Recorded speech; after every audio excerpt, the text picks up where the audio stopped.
Welcome to Yoga with Sara. This is my own special blend of Yin Yoga and Bowspring Yoga. I combined the stretchy, slow mindfulness of Yin with the strength-building aspect of Bowspring, creating a class series which balances strong and stretchy. This class was recorded live and has been edited for clarity, privacy, and length. Enjoy! Welcome, everybody, to Yin Relax plus Bowspring elements. So this idea with Bowspring is that we are creating dynamic stability in our bodies. So our bones are the frame for the body, but without our connective tissue, there's no shape. So we use our muscles to hug onto our bones. And at first, for me anyway, it was so much work. And I would be exhausted. And yet it felt like, wow, I'm really accessing so much in my body and also in my brain-body connection. So I wanted to bring this to you guys, but not to the extent of doing a whole class. So that's why I'm blending these two things with a little bit of learning of Bowspring, and then we move into our relaxation and Yin. And also so you can compare how these things feel in your body, because you guys know I like to do experiments and see, what does it feel like in your body? What's true today? And this is a great way to do that. Okay, I'm going to teach you a couple of new hand positions that we haven't learned yet for Bowspring. The first one is called seed hands, and it basically is just curling your hands in as if you've got a butterfly that you don't want to smush, but you don't want to let it go either. And at the same time, you're going to reach out a bit like you're holding house keys between your thumb and first fingers, and you're going to be, try to not drop them and insert them into something and be able to turn the key. So when you do the hand pose, you don't always have to, spin your arms, but I'm just inviting you to find the musculature of finding that. It's a bit of an extension through the thumb, a bit of a pulling back through the pinky, a bit of a lifting through the armpit. If you've ever ridden horses, to me, it feels a little bit like giddy up, right? So there's a lot of different muscular components that can come into this. And finally, you can push these together for double seed hands, which creates, you'll notice, a little bit more integrity through the chest and maybe through the back body. Okay, that's seed hands. And the other hand position we'll try today is called hand mirror, or possibly holding your cell phone position. And it's bringing your hand up in front of you and then kind of lifting your hand arch toward the back of the hand, and you're holding a hand mirror, which looks kind of funny, like you're not really doing much here. But once we get into position, you'll get a little bit more of why. There's a bit of a pulling back action in the arm, but without the arm going anywhere. So if you stop your arm from pulling back by pressing into the back of your elbow with the other hand, you'll kind of get the integrity of the arm position. And you could try it the other way too, of lifting, but we're already against gravity. So to me, having the push into the underhand is a little more helpful in finding that engagement in the arm. Let's try it with both hands. I'm going to put my hand up a little closer to the camera. And I want you to notice how this palm part really starts to lift in. So I've been practicing these corners where the pinky, the first finger, the thumb, and then the base of the pinky, they all kind of squeeze in together in a way. So it's lifting the arch of your hand. Okay, and then for hand mirror, you've just lifted it away from you because your palm is facing you, and you can test that integrity of the arm. It's like an extension and contraction at the same time, quite active. And let it go. It's a lot. And it's like we're practicing holding our hands up, but all right. Let's go ahead and sit on our chair if you are not already there. We don't need a blanket on our mat yet because we're not to the yin portion, but you can have one handy. Have your tune-up ball or your tennis ball, or if you have only a lemon or an orange for under your foot, that will have to do. Settling yourself into your chair. First, let us just root through our feet and hands. The hands can rest gently on the legs. The feet are, this position in Bowspring is called earth foot. The shape is much like we just talked about with the hand, where the arch is lifting up. And it's a bit of engagement on the tops of the feet and the fronts of the ankles to lift the arch up while the toes stay relaxed and down. Let your hands come into a horseshoe position on your knees and go ahead and press into the hands, letting the heart lift.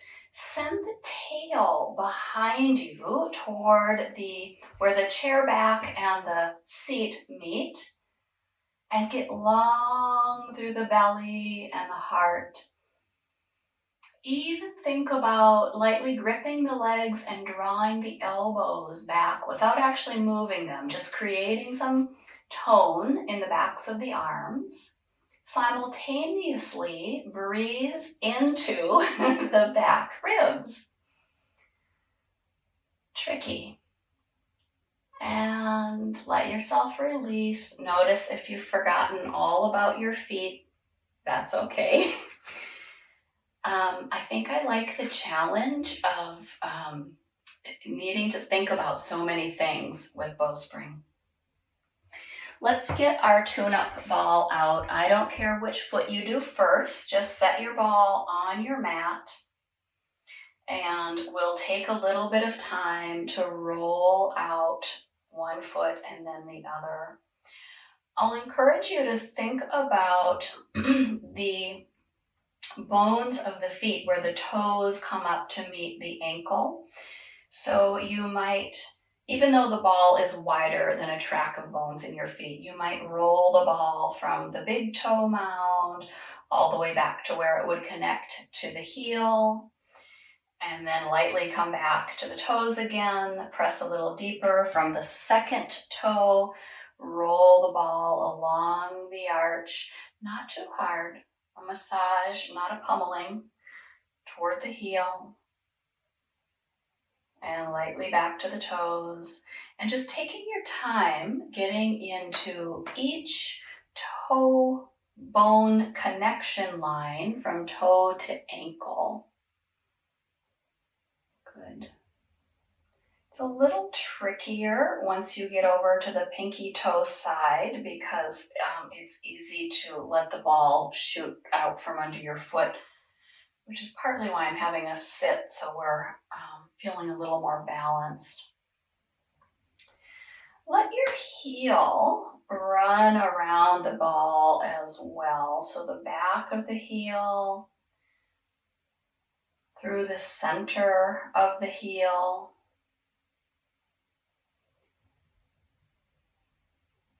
that spot where the heel and the arch start to meet.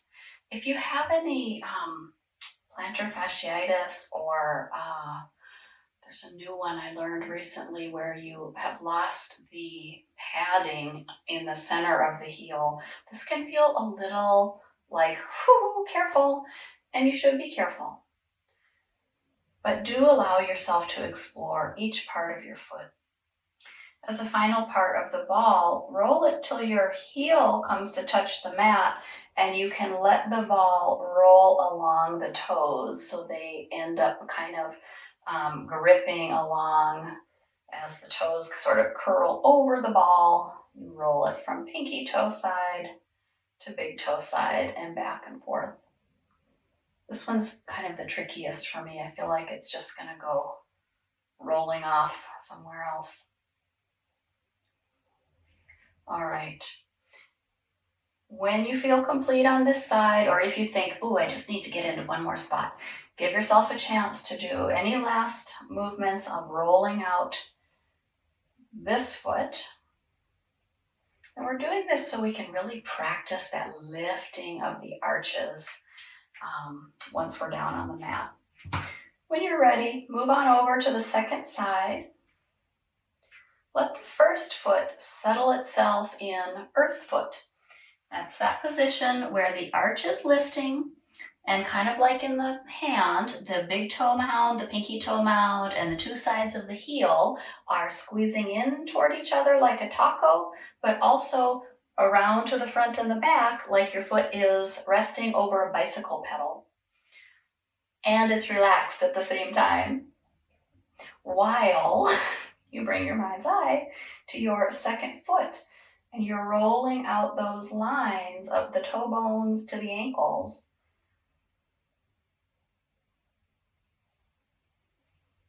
Notice if you have lost your good posture.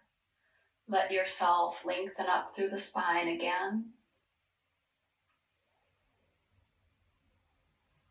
I know it's hard because I want to watch my foot and make sure it's doing it right.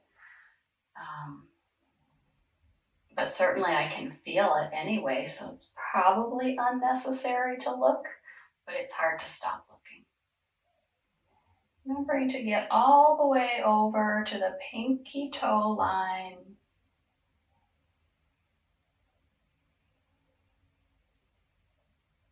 And even extending the leg until the ball is rolling around the back of the heel a few times. Drawing it back in enough that you can roll it around the center of the heel and all of the bottom edges of the heel. The part where the heel and the arch meet each other. I'll move this foot so you can see my foot better if you need to.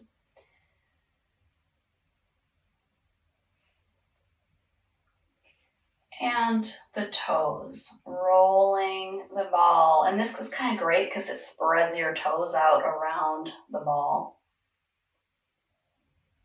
Yeah.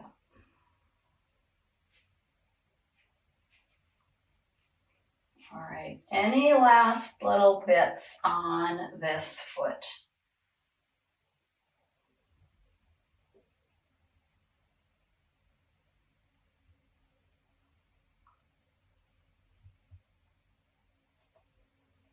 Okay, when you feel complete, let your ball roll away. My floor is uneven, it's coming right back. Set your feet in earth feet on the mat, lightly drawing them as if they are, if there's an upside down taco, so the center line of the foot is lifting toward your knees. The toes and the heels are softly down as if your foot is on a bicycle pedal while the arch lifts up. Good. Maintain this with your right foot. You might have to scoot to the front edge of your chair a little bit, or a spot where you can bring your left leg back a little bit. I just want you to set your left foot behind you, toes down to the ground. If you are getting a cramp like this, then you can come forward before the rest of us and just come to hands and knees to have your leg extended. What we're going to practice is finding that engagement in the front of the ankle to find what's called hero's foot in this pose. So left foot is the focus pose. The top of the foot is on the earth. The foot presses into the earth and draws forward, making this muscle of the top of the foot and the front of the ankle find action, find engagement. Horseshoe hands, lift the body, lengthen. It's like a strong stretch, right? Like you're engaging and lengthening at the same time. Soften the body, soften the left leg, bring it forward, or if you're on hands and knees, just stop doing the work. Hands, feet back to earth feet. And then the right leg sets behind, off to the side of the chair, right foot down to the earth. Press the top of the right foot into the earth. Act like you're going to draw the foot forward, but you really can't go anywhere because you've rooted down. Good. Hands to legs, legs pressed to hands, even though, again, not going anywhere. It's an inside job. Lengthen up, tail behind, belly long, heart and chin lifted. Breathe into the back ribs. And release, coming back to your seated position. That was basically a chair-assisted bowspring short lunge, which we're going to try without the chair in a minute. For now, let the feet come wide, and then start to find these hip creases, and we'll start to fold out over our legs. I want you to be able to reach to the floor. And with our knees so bent, I think most of us will be able to. Let your hands stay up in dome hands.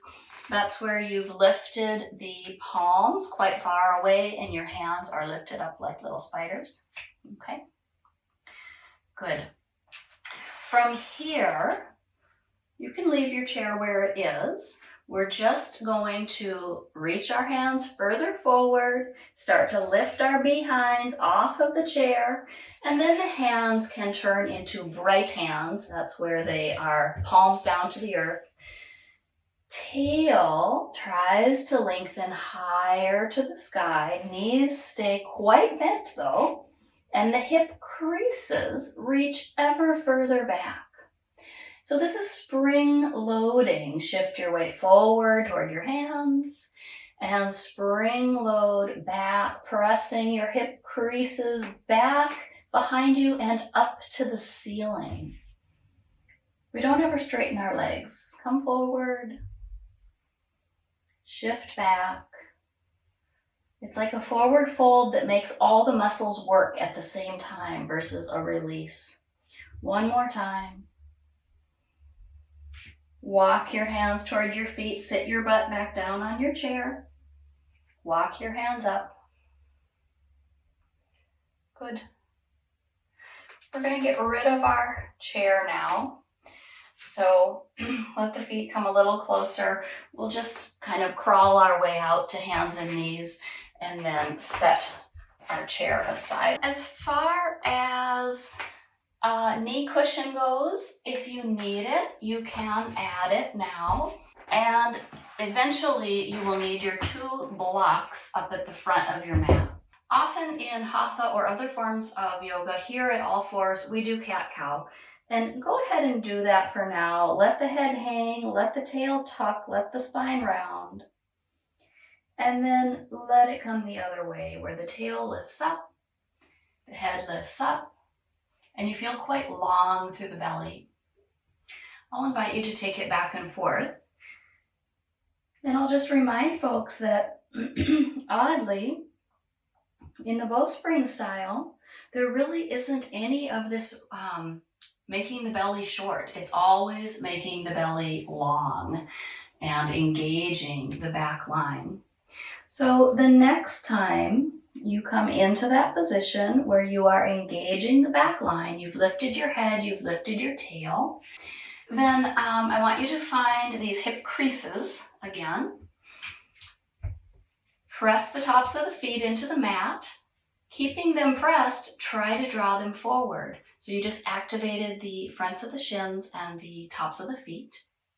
Now those hip creases you mentally found, send them back, back, back, off to the right, dome hand, your left hand. Lengthen, tail to head. This is a lot of work in holding. And come back to your neutral starting point. Relax your feet. Press the tops of the feet into the mat. Pull the feet forward without really going anywhere, just making an ankle arch. Send your hip creases behind you and up to the sky. And shift the behind to the left. until you can make the right hand so light you've just come up into dome hand on the right, but you're quite active, holding your weight on your legs. And release, coming back to hands and knees. We'll move into the hand mirror position. Let's take our feet like we did. So we're activating our feet. We're creating what's called hero's pose feet. We're drawing our hips back to create a length from pubic bone up to collarbones, up to chin. And then let's lift our right hand up in front of us and gaze into the hand mirror. Create tone and integrity in all sides of this right arm. Get longer through the belly again. Breathe into the back ribs. Set your hand mirror down. Relax your stance. And I know it doesn't look like I'm doing much. There's not a lot of difference in the way my body looks, but there's a huge amount of difference in the way it feels. And I hope that you are finding this as well. Hand mirror on the second side. Root the tops of your feet, draw your feet toward your shins, send your hip creases back and behind you, get long in the belly, almost like you're drawing both hands to pull your weight through. And then lift up your left arm, hand mirror. Find integrity and tone in the left arm. Good, looking almost to the horizon. And release, setting that hand down. Coming back to neutral. If your wrists are feeling it and you need a little break, you can always sit back and roll out your wrists for a minute. We will take one more thing on our knees. I think I'm going to keep my cushion on my knees. I think I'm going to take my sweater off because for as little as we're moving, it's quite warming, isn't it? The next series is square pose. And you might know it, or you might think of it in Hatha when you are on hands and knees and you lift one leg behind you. But what's funny about this is the way your feet are shaped, because we keep that hero's foot in both our standing leg foot and our raised foot. And then I'm going to have you bring that leg out to the side and do some bicycle pedaling with it. So that will be the challenging balance. Coming back to hands and knees. I think I'll have us do our left leg first because that's my camera side leg, so you'll be able to see that one if you need to. Root into the tops of your feet. Draw your feet toward your shins, activating the fronts of the legs, activating that bicycle shape or hero's foot. Send the tail and the pubic bone, the hip creases, long behind you. Lengthen the front line of the body. Breathe into the back ribs. And go ahead and lift the left leg up to the sky, or, part way up. Keep your foot drawing toward your shin. So this is not necessarily what we consider a graceful looking pose. Now float your left knee out to the side and take some bicycle pedals. It's like an instant hip cramp. So if that happens to you, go lower, send your knee a little lower. Keep that left foot in that bicycle pedal. Keep long from pubic bone to collarbones. And when you feel complete, let your knee float back to the earth. Settle back to hands and knees. Take a breath if you've forgotten. And get situated for the second side. Rooting the tops of the feet, drawing them toward the shin. Lengthening the belly, getting quite long. And at the same time, breathing into this back body so we're not just sinking or kinking into our back. Go ahead and float your right leg up or your second leg, keeping the foot drawing toward the shin. This is square pose. And then open the right knee to the right. This is open pose. And pedal your foot like you're pedaling a bicycle pedal off to the side. Bring that length back into the front line of the body. And when you feel complete, float that knee back to center. Let's give ourselves a break. You can settle in child's pose. By the way, in Bowspring, they would never give you a break in child's pose. Or you can settle in hero's pose. This would probably be more like what you might get a break in. But listen to your body. Where does your body need to rest before we move on?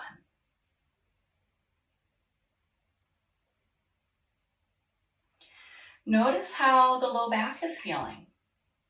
I'm asking you to do a lot of work in the low back and in the hips with this style of practice. And a lot of work in the fronts of the ankles and in the arches of the hands. It's really creating tone and integrity in our bodies. Whereas yin is lengthening connective tissue.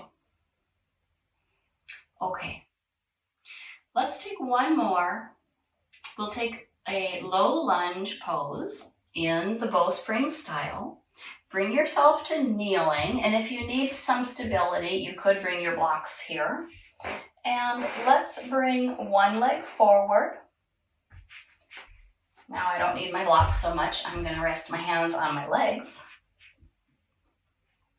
This is a bowspring low lunge. It's one knee down, one knee up. But all the details are going to start to make it have more integrity. Earth foot with the front foot. So the arch, the front of the foot draws toward the shin without the foot ever lifting off. The toes are relaxed down. The arch is lifting up. The back foot is in hero's foot. So you've rooted the top of the foot and then you've pulled the foot forward so that the front of the shin and the ankle are active. The hip creases, sit back. The front leg and the back leg pull toward each other. Now there's a lot going on. The hands come out in front, seed hands. Remember those butterflies and keys we were holding? And they come up high enough that we then look over them off to the horizon, getting long from pubic bone up to collarbones, even lengthening the chin. Lift the arms from the pinky finger side like you're rolling the armpits higher into your body. Breathe into the back ribs. And let your arms down. Release your pose. Your choice for getting out. You could bring hands to the mat, or you could give yourself a little booster help with your blocks. Bring your first leg to join your standing leg and switch sides. One thing that's quite different about this style versus yin is there's so much to think about, but you don't have that much time. So you're like switching back and forth fairly quickly, which is sort of good because it's hard. So these are quite different styles. I'm going to set my blocks down. I don't need them now. Let the hands just rest at the legs. Earth foot the front foot by lifting the arch as if you're going to draw the front ankle to the shin. Hero foot the back foot. Push into the tops of the toes, draw the foot forward. Send the hip creases and the tail behind you while you lengthen the front line of the body. Squeeze the legs toward each other without actually moving them. And let the arms float up with their seed hands, reaching up a little higher than parallel to the floor, gazing off to the horizon. While still lengthening the front line of the body, we breathe into the back line. On the exhale, letting go. Stepping your front leg back and resting in your choice. We will switch over to our yin style, which means if you want to rest in child's with some bolsters in front of you, you've got time for that. If you want to rest laying down on your belly, we've got time for that. We will move into other poses. If it makes a difference for your resting setup, we will move toward lunges. But rest how you need to before we move on. I invite you to check in with where you are feeling this. And it could be muscular, it could be emotional, like I'm feeling it in my bad attitude, or, something like that. Or it could be, wow, I'm really feeling it in my back. And that's where I usually feel it. Notice if you have created tension over toning and integrity. And if that is true, allow a softness through the brow, through the cheeks, the tongue, the ears.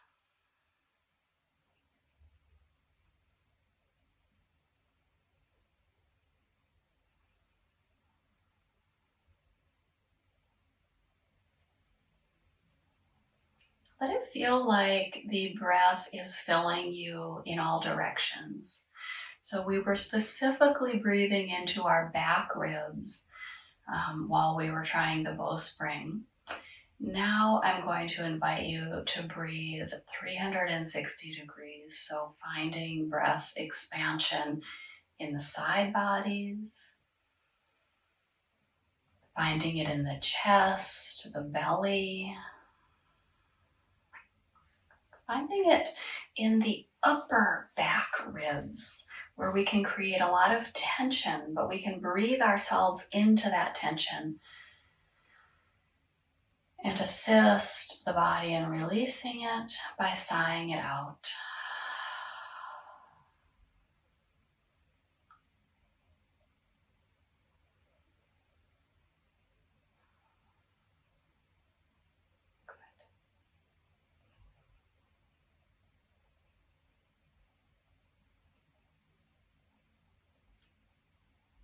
And at the end of your exhale, start to allow yourself to ease out of your child's pose, whether that is just lifting your head and kind of looking around a little bit, or whether it's rounding the spine, tucking the tail, and walking your way up. Eventually, we will meet up on our hands and knees with our 2 blocks set in the high position at the front of our mat. Let's take our hands onto our blocks, and your choice, whichever leg you want to go first on, step that leg forward, but it's going to go further forward than it did in the bowspring style. And then we're going to start to walk our hands toward that front foot. And we might scoot our knee a little further back, or we might not.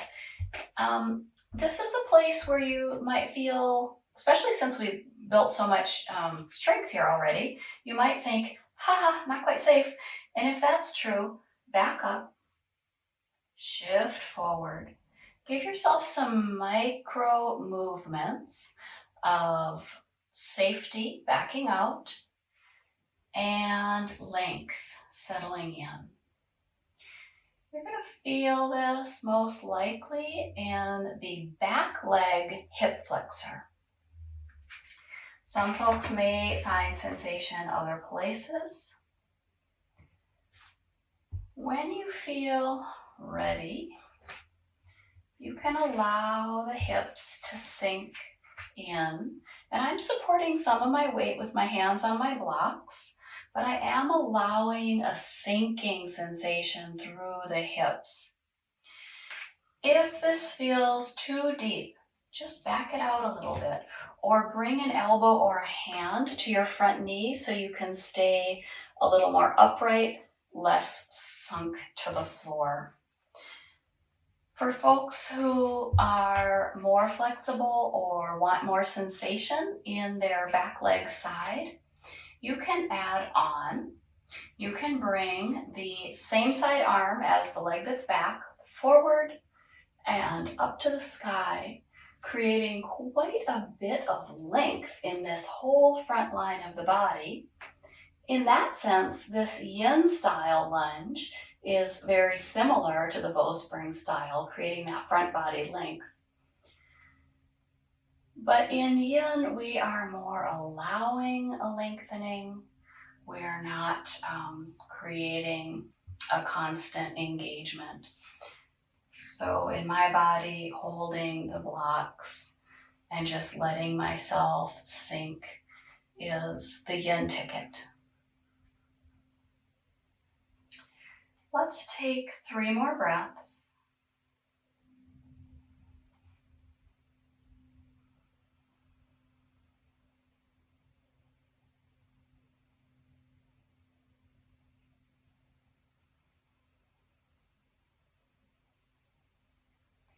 Now we've spent a lot of time lengthening, so we want to be careful coming out. Take some more weight in your hands and slowly shift your weight toward your back knee. Walk your blocks in a little bit. And let's give our front leg hamstring some attention here. Oh, my knee does not want to go straight. Yours may or may not be straight in the front. Let's pull our toes back and then let the front foot lay itself back down on the mat. Peeling the foot up, roll the foot inwards and then outwards. Coming back to center, lay the foot down again. So this runner's lunge is going to activate this hamstring in the back of your front leg. Depending on your situation, you might be able to think about sending your hip creases and your tailbone a little more behind you and a little up to the sky. That is not my situation today. I'm not sure it ever will be on this leg side, which suffered a hamstring injury in my teens. So being honest in your body, but also giving time, breathing into those places that are feeling quite sensitive.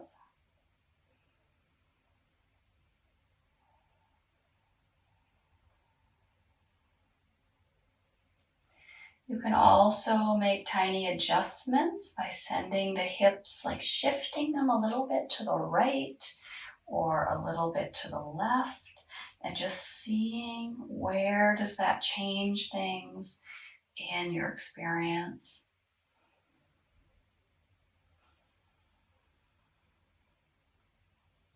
When you feel complete, let that front knee bend a bit. Start to walk your blocks forward to get them ready for the second side.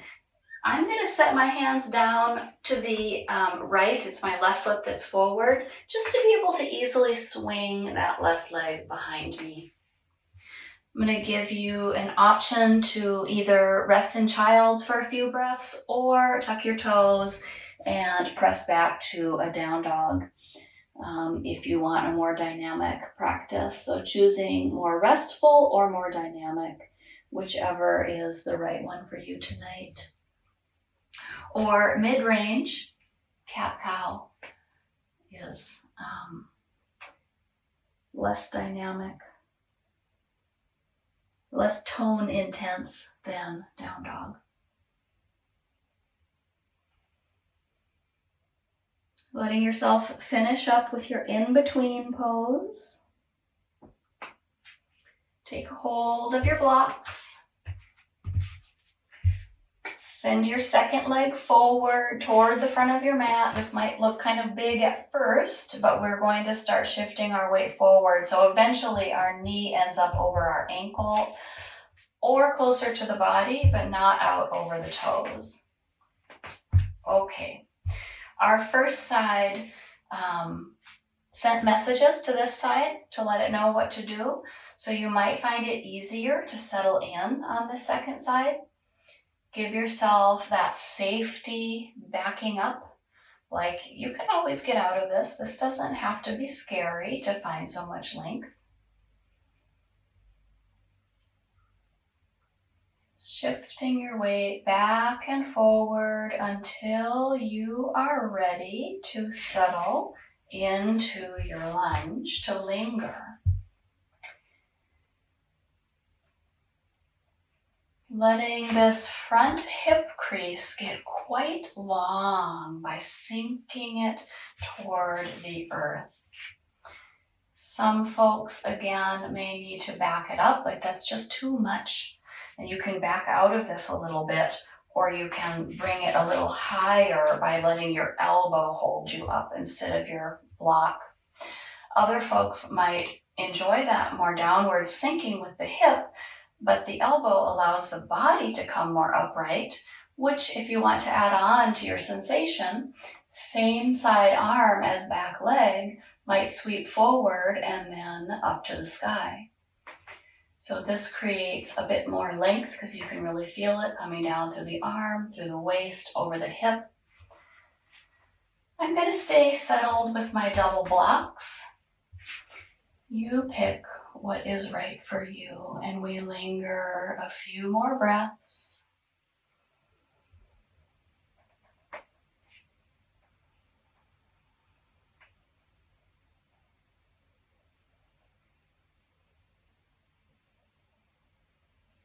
Remembering to keep the breath steady and even. The breath is a barometer for us, and it can guide us into calmness or excitement. And right now we're going for calmness.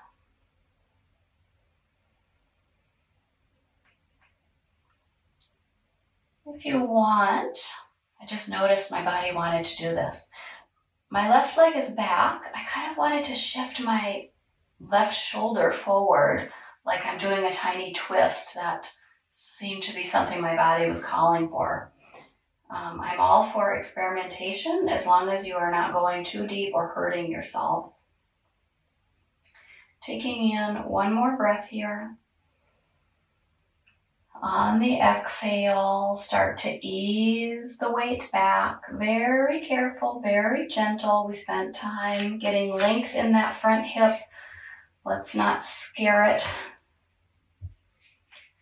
Walking your blocks back with you, keeping that front leg forward. We start to think about kind of straightening this front knee, but also that knee doesn't have to go straight. You can get the sensation by barely lifting your tail, and that creates quite a bit more length in the hamstring of the front leg.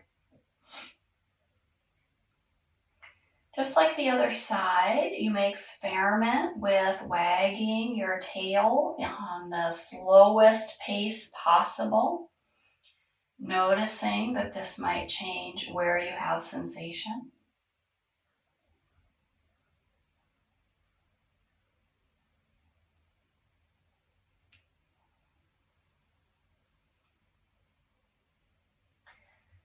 Let's do that foot experiment where we peel the foot off of the mat, noticing then more length in the calf. And we lay the foot back down. For me, more length in the hamstring. Peel the foot off, roll the foot inward and outward. Back to neutral, lay it down again. Deciding here, do you tip your body a little bit more forward? Do you back out of this by bending the knee? Let's take a few more breaths.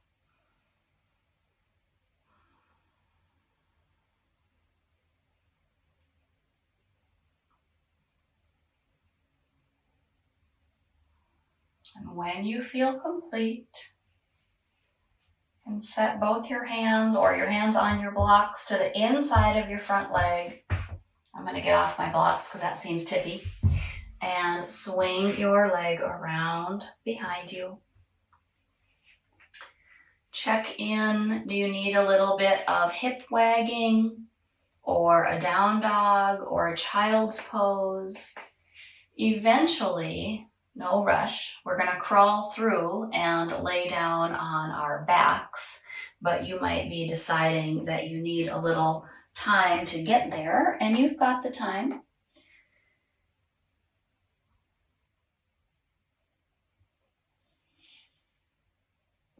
We'll take another 3 to 5 breaths in this post-lunge, wiggling it out situation before we join up, crawled through and laying down. When you feel ready to make your way down, just tuck your tail, curl your way down.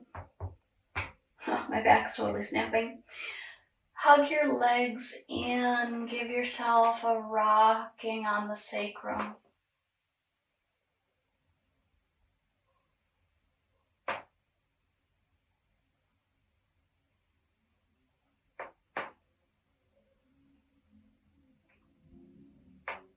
And then let's set our feet down. We've asked a lot of our bodies tonight, so let's unwind this a little bit with a few rounds of arch and flatten and some rocking twists. On an inhaling breath, let the belly rise, let the tail, shoulders, and head lightly press to the earth. On an exhaling breath, slowly soften back to neutral.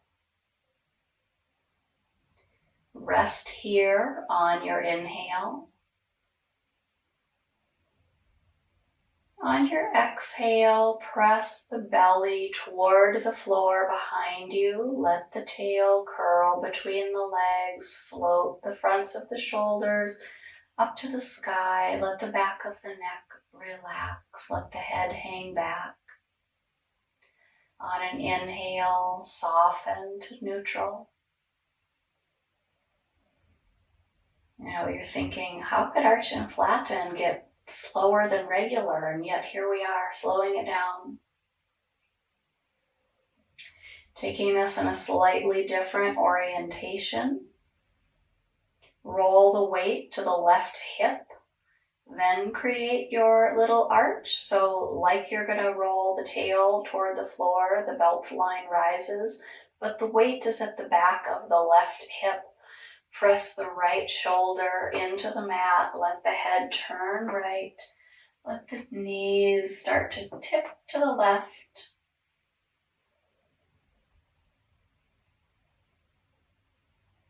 Unwinding back to center.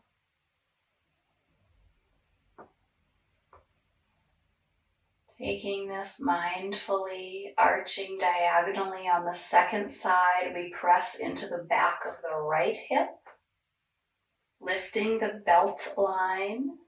We press into the back of the left shoulder. We let the head roll to the left as the knees fall over to the right. Diagonal arch and twist at the same time.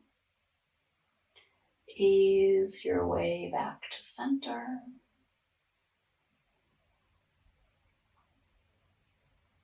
Taking our diagonal on the front line of the body. Float your left hip bone and your right shoulder toward each other. Curl them in toward the belly button. Let the head tip back. Draw the belly button to the ground.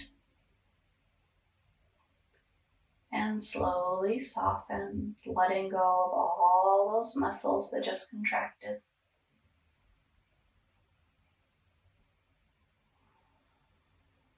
Notice if you gripped your teeth or furrowed your brow. Taking that diagonal on the second side, the front of the right hip bone and the front of the left shoulder both float toward the sky and curl in toward the belly button. The belly button presses toward the earth. Let the neck relax, let the head tip back. My right shoulder's wanting to get all tense. Notice if you're trying to get tense other places that don't need to work, let those places soften. And then let everything soften coming out of this diagonal curl.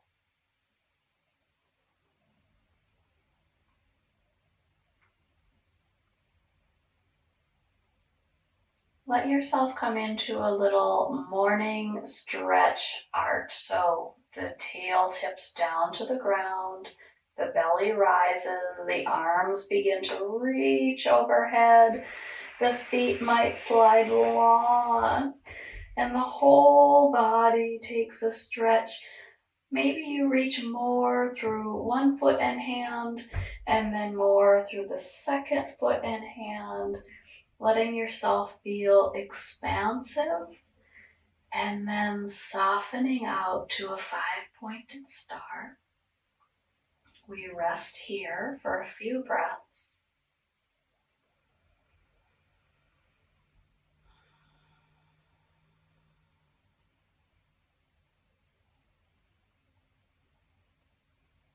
Run a scan on your body and notice, is the body calling for anything else? Does it need to hug the legs in again? Does it need to take a longer twist or an additional rocking twist? We only took a very short twist, so it might be calling for that. Or it might be calling for something else, like an ankle to knee and drawing the legs in to get a little bit of a hip opener. Or it might be calling for you to rest and start prepping yourself for your final resting position, which I'll option is legs on a chair. But we'll take a few minutes to do our own things in our own bodies, depending on what you need. And of course, I just thought of combining the hip release with a twist, so that might feel good in your body. That's the number 4 ankle to knee twist. So that gives you both the twist and the hip opener. Kind of a lovely practice. Not something everybody needs.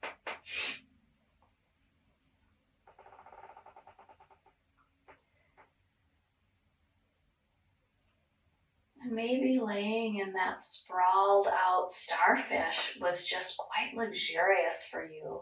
It's kind of a power gathering pose where we allow ourselves to take up space. We allow ourselves to exist in this space, in this here and now.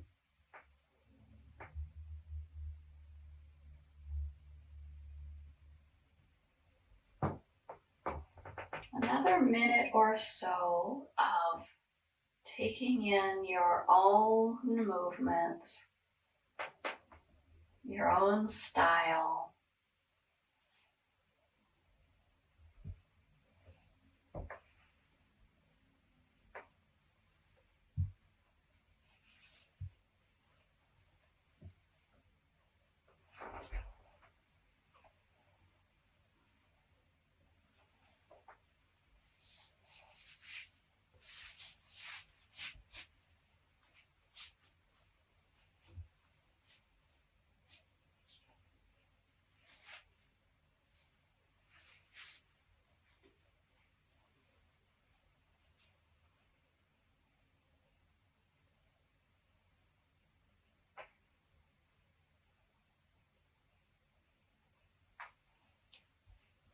And I'm seeing some folks are starting to gather their covers so you can be nice and warm in your Shavasana, and that is perfect. 2 options for legs on a chair. So if you have a bolster and you don't want to have your legs up as high as on a chair, you could do, instead of legs on a chair, you could do legs over a bolster, and then your blocks could be under your calves. And what this does, it's so great because your heels are not touching the floor. So if your floor is cold or hard, or if you have heel pain, this can just feel so nice to be resting like this. I would say this is a lower level than doing legs on a chair. Legs on a chair, if you tend toward like your feet falling asleep or that kind of thing, that could happen after a while, whereas with legs on a bolster and 2 blocks, probably your feet would not fall asleep. So that's one option. The second option is the legs on a chair. I think my chair might be kind of small for this. Ideally, the chair supports you from the backs of your knees through the entire back of the calf. So you don't just want yourself laying, kind of like this floppy, no support situation that I'm mimicking right now. You want the chair close enough that you are supported on the whole backside, knee to heel. My chair's so tiny, I still feel like my legs are gonna fall open. So I might choose, if I was going to do this legs on a chair, I might choose to take my belt and bind my legs so that they have support to stay here. And then it might be nice to have a little pillow between the legs, so they are both snugged into the pillow. They're not falling out, but they're not over squished in. And this can be quite relaxing and lovely. So there's a couple of choices. If you don't want just the traditional Shavasana, you can do the bolster and the 2 blocks like I first showed, or legs on a chair. I'm going to come out of this and make it okay for you to not choose something special too. And we've got time where you can take a special pose for 5 minutes and then a regular Shavasana for 5 minutes as I talk you into your relaxation. So don't feel like you have to be married to choosing one thing. But do go ahead and settle into your first extended relaxation, or perhaps your final, depending on if you stay here the whole time.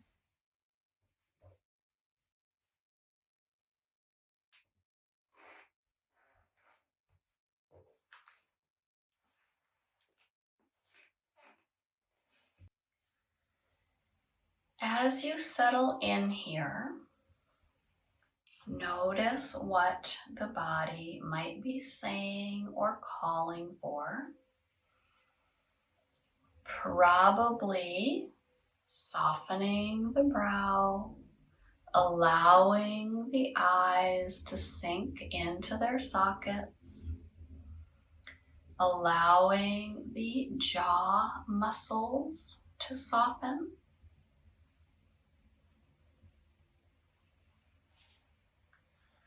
I noticed that my back of my right leg felt really quivery. So when I added that pillow between my thighs and the belt around the outer thighs, that felt so supportive that was a big relief. So if you are feeling quivery or fatigued, overly fatigued in one area, know that supporting that area with props will help your whole body feel more at ease and more relaxed.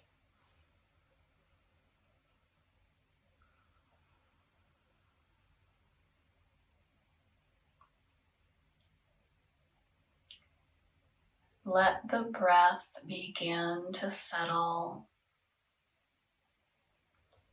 feeling the breath become softer and softer. Letting go of all tension, all work.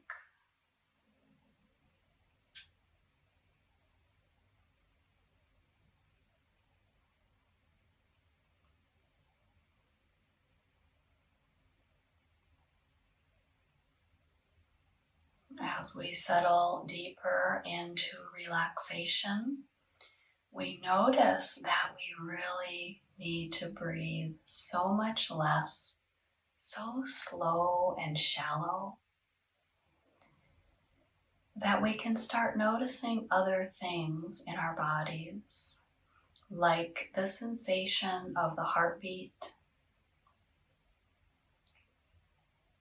Easy to sense and feel right at the heart center.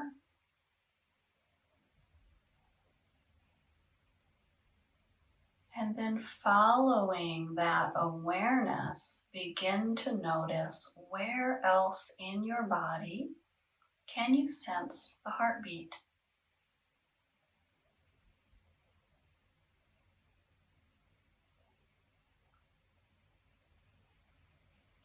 For me, it's often in the hands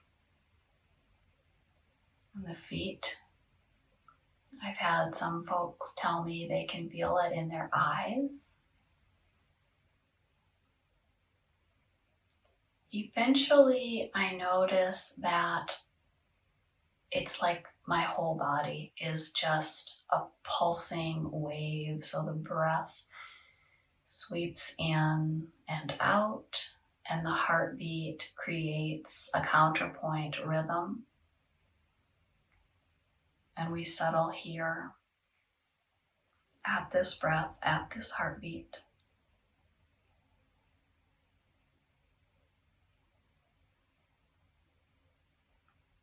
Knowing we've got a few more minutes, you may choose, if you are uncomfortable, to make a choice to come to a traditional Shavasana out of your legs on a chair, but legs on a chair is perfect to stay in as well.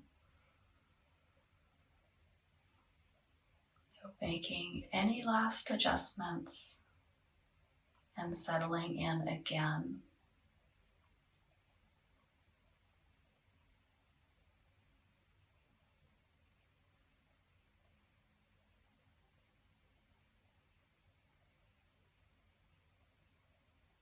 Coming back to sensing the breath, the heartbeat,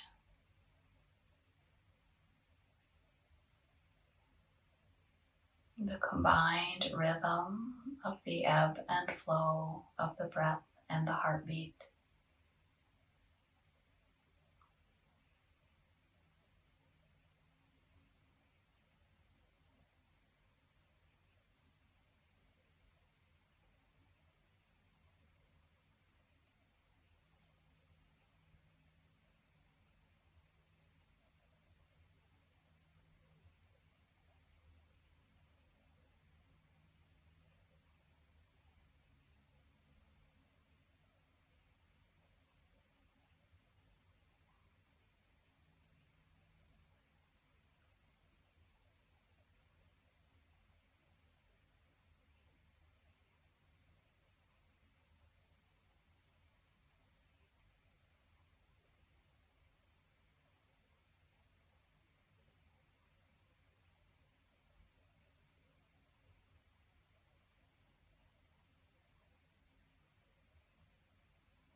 Maintaining awareness of the breath and the heartbeat in the body. Anytime the mind wanders, bringing it back to this present moment.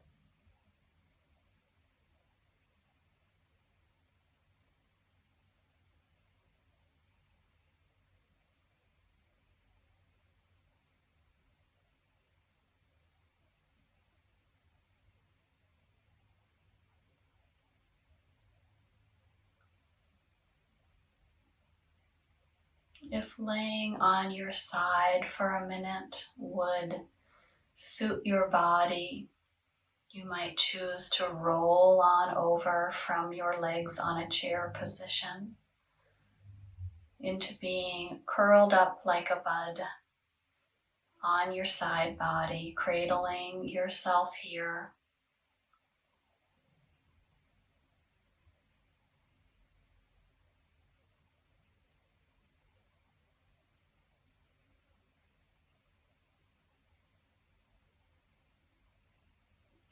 Let the breath begin to come more strongly into your body, taking a breath that sweeps through you.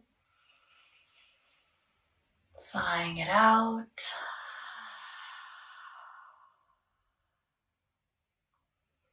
Start to find little bits of movement. If you're still on your back, that could be rocking a bit or stretching the arms. If you've curled up on your side, it might be just starting to ease your way back up to a seated position.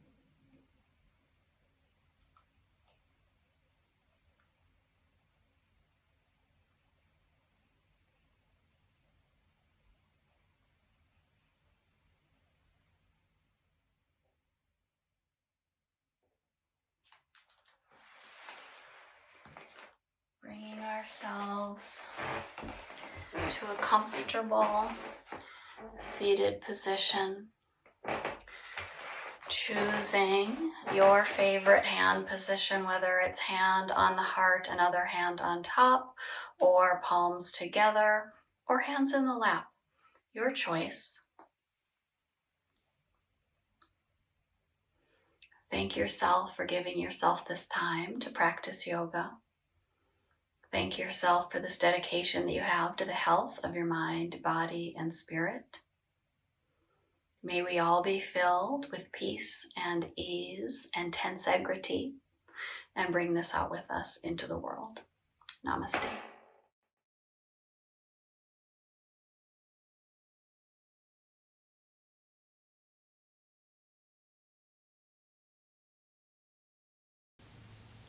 Thank you for joining me today.